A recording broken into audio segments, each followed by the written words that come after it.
ভোটের আগে আক্রমণ শুরু করেছে বিজেপি। সাংবাদিকদের সামনে এমনটাই অভিযোগ তৃণমূল মন্ত্রী শশী পাঞ্জার।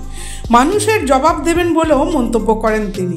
বাংলায় আমরা দেখেছি যখনই আপনাদের উচ্চস্তরীয় নেতৃত্ব আসেন তারপরেই কিন্তু বিজেপি আরও যে হিংস্র কার্য সেটা বেড়ে যায়। কারণ দেখেছি প্রধানমন্ত্রী এসছেন, এই নিয়ে গতকালকে তৃতীয়বার এসছেন, দলকে চাঙ্গা করছেন। তারপরে দেখুন নন্দীগ্রামে এই আক্রমণ, বিজেপির গুন্ডারা আক্রমণ করেছে তৃণমূল কংগ্রেসের কর্মীর উপরে, রক্তাক্ত অবস্থায়, সেটা ছবির মাধ্যমে দেখিয়েছে।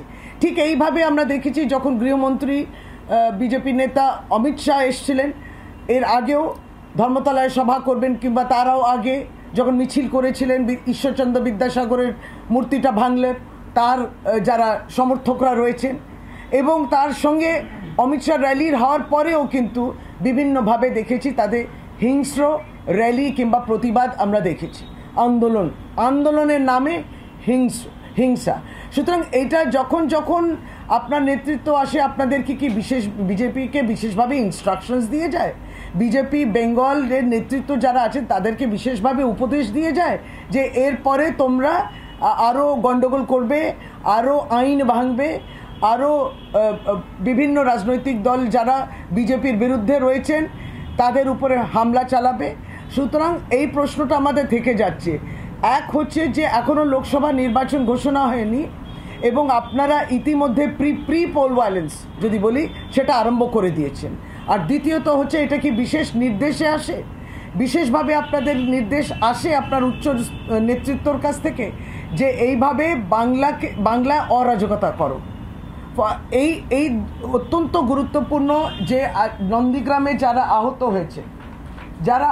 হয়েছে দেখুন, তাদের বয়সগুলোও দেখুন, এবং এই নিরীহ তৃণমূল কংগ্রেসের কর্মীরা কি করছিলেন, প্রচার করছিলেন। কারণ এটা খুবই প্রয়োজন যে এই ব্রিগেড চলো ডাকটা রাজ্যের আমাদের সর্বভারতীয় তৃণমূল কংগ্রেসের সভানেত্রী মমতা বন্দ্যোপাধ্যায়, তার ডাকে যাবেন মানুষ। শুধু তাই নয়, আমাদের সাধারণ সম্পাদক, জাতীয় national general secretary Shri Abhishek Bandyopadhyay ডাকে ব্রিগেড পৌঁছবেন সবাই। শুধু তৃণমূল কংগ্রেস পৌঁছবেন না, ইতিমধ্যে বিজেপি বুঝে গেছে, ইতিমধ্যে জেনে গেছে যে 100 দিনে যারা বঞ্চিত হয়েছেন তারাও পৌঁছবেন। ইতিমধ্যে তারা জেনে গেছেন যারা বাড়ি পাননি, যাদেরকে বঞ্চিত করা হয়েছে, তারাও পৌঁছবেন। তাই ট্রেনগুলো বাতিল হলো, দেখলেন নিউ কুচবিহার থেকে এবং আলিপুরদুয়ার থেকে যে ট্রেনগুলোর জন্য বিশেষভাবে আমরা অনুমতি চেয়েছিলাম, সেই ট্রেনগুলো তারপরে বাতিল করে দিল যে হবে না, দেয়া যাবে না। ফলে ব্রিগেডে যে বিরাট একটা সভা হবে, ব্রিগেডে জনগর্জন হবে, এইটা বুঝে আক্রমণ আরম্ভ হয়ে গেল। আক্রমণ শানিত হচ্ছে, এর প্রতিবাদ আমরা করছি, গর্জনের প্রতিবাদও হবে। এই প্রি পোল ভায়োলেন্স যারা আরম্ভ করেছেন, আগামী দিন তারা নিশ্চয়ই বাংলার মানুষের কাছে তাদের জবাব দিতে হবে। ব্যুরো রিপোর্ট, সূত্রকার সংবাদ।